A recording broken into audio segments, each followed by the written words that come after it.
Hello friends, स्वागत आप सभी का आज के मुख्य समाचार में। आइए जानते हैं टॉप 20 न्यूज। बने रहिएगा आप हमारे साथ। कई अपडेट हैं। किसान निधि का पैसा इस फरवरी महीने में आने वाला है, इसके बारे में आपको हम सही जानकारी देने वाले हैं। दरअसल राशन को लेकर भी एक बड़ा अपडेट है जिसके बारे में आपको पता होना चाहिए। श्री राम को बताया है निर्जीव स्वामी प्रसाद मौर्य ने। जी हाँ दोस्तों, इसके साथ ही और कई सारे अपडेट हैं। बने रहिएगा आप अंत तक, जानेंगे सारी जानकारी। चलिए शुरू करते हैं। देखिए, सबसे पहले यूपी गोल्ड सिल्वर के प्राइस के बारे में आपको बता दें तो सोना हुआ है महंगा, चांदी में रिकॉर्ड गिरावट आई है। आइए जान लेते हैं सोना चांदी के दाम में क्या क्या बदलाव हुआ है। दोस्तों, आज सोना चांदी के दाम में उतार चढ़ाव आपको देखने को मिलेगा। भारत में 22 कैरेट 10 ग्राम का सोना 58,160 रुपए का है। इससे पहले 58,150 का था। वहीं पर 24 कैरेट वाला सोना 63,340 का मिलेगा। आप यहाँ पे लखनऊ में 22 कैरेट और 24 कैरेट सोने का दाम देख सकते हैं। साथ ही गाजियाबाद का रेट भी आप 22 कैरेट गोल्ड का और 24 कैरेट गोल्ड का देख लीजिए। वही अयोध्या में सोने का भाव जो है वो 58,160 है और 63,340 का 24 कैरेट वाला मिलेगा। आप यहाँ पर 1 किलो चांदी का भाव देख सकते हैं। जो 74,500 का था वो 73,500 आ गया, यानी 1,000 रुपए चांदी सस्ती हुई है। तो पीएम किसान योजना को लेकर एक बड़ा अपडेट आ गया है। कब आ रही है पीएम किसान की 16वीं किस्त और पिछले साल किसानों को किस महीने में मिला था पैसा, ये जान लेते हैं। क्योंकि इस बार जो 2024 जब से लगा है, जनवरी बीत गया, फरवरी चल रहा है, लेकिन अभी तक किसान निधि का पैसा नहीं आया। लेकिन 2023 में किस महीने में पैसा मिला था और इस महीने में कब मिलेगा, आइए जान लेते हैं। देखिए, साल में 6,000 रुपए मिलता है, 2,000 रुपए की 3 किस्त होती है। लेकिन कब जारी हो सकती है पीएम किसान की 16वीं किस्त, इसको आप देख लीजिए। पीएम किसान सम्मान निधि का पैसा हर किस्त 4 महीने के अंतर पर होता है जारी। साल 2023 की बात करें तो पीएम किसान की किस्त 27 फरवरी को जारी की गई थी। इसलिए अनुमान ये लगाया जा रहा है कि 16वीं किस्त का पैसा इसी फरवरी में जारी हो जाएगा। क्योंकि 2023 में भी 27 तारीख तक यानी फरवरी में ही किसान निधि मिल गई थी, तो ऐसे में 16वीं किस्त का पैसा भी इसी महीने के आसपास मिल जाएगा। पीएम किसान की 15वीं किस्त 15 नवंबर को जारी हुई थी, यानी फरवरी महीने में पिछली किस्त को जारी हुए 4 महीने भी हो जाएंगे। आइए राशन योजना के बारे में आपको बता देते हैं। दोस्तों, 10 फरवरी से राशन मिलना शुरू हो जाएगा। राशन कार्ड धारकों के लिए एक बड़ी खबर सामने आई है, क्योंकि अब नई मशीनों से राशन का वितरण होगा। अगर आपके राशन कार्ड में 5 लोग हैं तो कुल 25 किलो राशन मिलेगा, 7 लोग हैं तो 35 किलो राशन मिलेगा। लेकिन इस बार गेहूं में कमी की गई है। अब अगर आप राशन कार्ड लेके कोटेदार की दुकान पर जाते हैं तो आपको सिर्फ 1 किलो राशन 1 यूनिट पर मिलेगा। अगर आप 5 लोग, 6 लोग या 7 लोग हैं तो उस हिसाब से सिर्फ 1 किलो गेहूं उसमें जोड़ लीजिए और 1 किलो बाजरा भी मिलेगा। सबसे ज्यादा शिकायत घटतौली को लेकर आ रही थी, लेकिन अब इस पे अंकुश लग जाएगा और कोटेदार किसी प्रकार की घटतौली या कटौती नहीं कर पाएगा, क्योंकि उसको ई पॉस मशीन नए वजन वाली मिल रही है जिसमें पर्ची भी निकलेगी और उतना ही राशन उसको देना होगा। तो स्वामी प्रसाद ने श्री राम को बताया निर्जीव। सपा नेता मनोज पांडे बोले स्वामी प्रसाद मौर्य के मानसिक तौर पर विक्षिप्त हैं। राजभर ने कहा सपा में 2 गोल हो गया है। जी दोस्तों, क्या राम निर्जीव हो गए हैं जो प्राण प्रतिष्ठा की जरूरत पड़ गई? सपा नेता स्वामी प्रसाद मौर्य के विवाद बयान के बाद सपा पार्टी में ही विरोध होने लगा है। बजट सत्र में शामिल होने से पहले मुख्य सचेतक मनोज पांडे ने कहा स्वामी प्रसाद मौर्य की मानसिक संतुलन ठीक नहीं है, वो विक्षिप्त हो चुके हैं। वहीं ओम प्रकाश राजभर ने कहा सपा में 2 गोल हो गए हैं, एक बीजेपी के साथ है।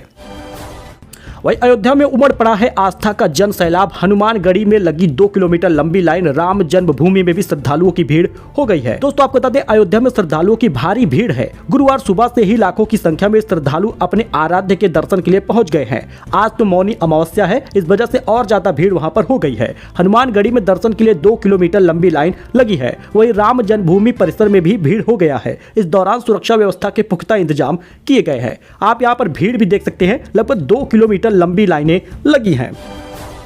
तो यूपी का मौसम जान लीजिए, क्योंकि 13 फरवरी तक राहत देगी धूप, पर रात में ठंडी हवा से बनी रहेगी गलन। उत्तर प्रदेश में बुधवार, गुरुवार से लेकर शनिवार तक ऐसे ही मौसम बना रहेगा।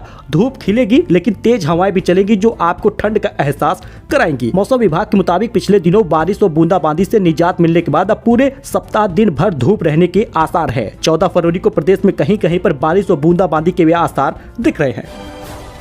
तो वहीं पर 50 साल से अधिक उम्र वालों को मिलेगी अनिवार्य सेवानिवृत्ति। स्क्रीनिंग के लिए तैयार हो गई है सूची। ऊर्जा विभाग में कार्यरत 50 साल से अधिक उम्र वाले कर्मियों को अनिवार्य सेवानिवृत्ति देने की तैयारी की गई है। पावर कॉर्पोरेशन ने सभी विद्युत वितरण निगमों को कर्मचारियों की स्क्रीनिंग करने और सूची तैयार करने का निर्देश दिया है। निर्देश में कहा गया है कि कार्यक्षेत्र के 50 वर्ष से अधिक उम्र के कर्मियों की स्क्रीनिंग के लिए जल्द से जल्द कमेटी बनाई जाए, फिर पूरा विवरण कॉर्पोरेशन प्रबंधन को भेजेगी।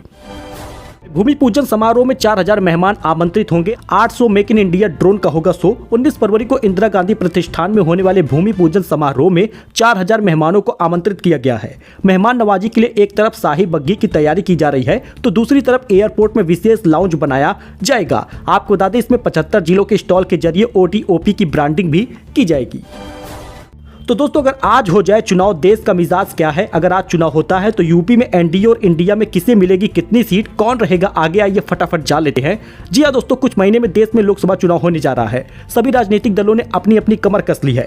सभी खुद को मजबूत करने में जुट गए हैं। इस बार मुकाबला बीजेपी, नीत, एनडीए और विपक्षी गठबंधन के बीच होना है। इंडिया गठबंधन के तले विपक्षी पार्टियां भाजपा, नीत, एनडीए को हराने के लिए एकजुट हुई हैं। ऐसे में सवाल यह है कि क्या अभी चुनाव हो जाता है तो यूपी का मिजाज क्या होगा? तो इस चुनावी रस्साकसी के बीच देश का मिजाज जानने के लिए इंडिया टुडे और सी वोटर के मूड ऑफ द नेशन सर्वे के आंकड़े सामने आए हैं। आपको बता दें ये सर्वे 15 दिसंबर 2023 से लेकर 28 जनवरी 2024 के बीच किए गए हैं। अभी चुनाव हो जाए तो किसे कितनी सीट मिलेगी? दोस्तों आपको बता दें सर्वे के मुताबिक अगर आज उत्तर प्रदेश में लोकसभा चुनाव हो जाता है तो भाजपा, नीत, एनडीए यूपी की 80 लोकसभा सीटों में से 72 सीटों पर जीत का परचम लहरा रही है। सर्वे में सामने आया है कि एनडीए को यूपी में बड़ी जीत मिल रही है।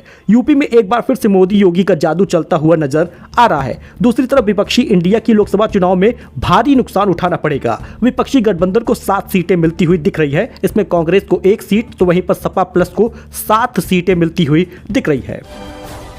तो KFC भी खोल सकता है रामनगरी में आउटलेट। अयोध्या प्रशासन ने रखी है ये शर्त। अयोध्या में American food chain company KFC के भी आउटलेट खुल सकते हैं। हालांकि इसके लिए KFC को नॉनवेज की बिक्री से परहेज करना होगा। अयोध्या जिला प्रशासन ने साफ कर दिया है कि यहाँ स्वागत सबका है, लेकिन पंचकोशीय यात्रा मार्ग के अंदर किसी को नॉनवेज खाने या बेचने की अनुमति नहीं दी जाएगी। यानी आप देखने को मिलेगा कि रामनगरी अयोध्या में KFC का भी आउटलेट खुल जाएगा, हालांकि नॉनवेज नहीं मिलेगा।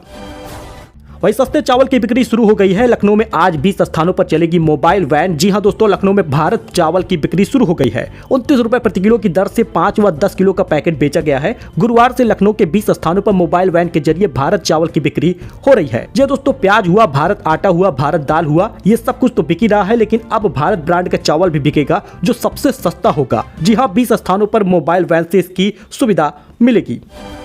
यूपी के हर परिवार का बनेगा अपना फैमिली कार्ड। सीएम योगी का ऐलान है। यूपी के हर परिवार का अपना फैमिली कार्ड बनाना होगा। सीएम योगी ने कहा उत्तर प्रदेश सरकार जल्द ही फैमिली आईडी कार्ड के नाम पे एक नया कार्यक्रम शुरू करेगी। उन्होंने बताया कि इस योजना का काम प्रगति पर है और जल्द ही 6 करोड़ 64 लाख परिवारों के ब्यौरे की फीडिंग भी की जा चुकी है। इस कार्यक्रम के तहत प्रदेश के हर परिवार के एक सदस्य को रोजगार भी सुनिश्चित किया जाएगा। यानी योगी सरकार अपना काम लगातार कर रही है और हर परिवार के एक सदस्य को नौकरी भी देगी। फैमिली कार्ड बन जाएगा तो आपके एक परिवार के सदस्य को जो बेरोजगार है, युवा है, उसको नौकरी मिलेगी।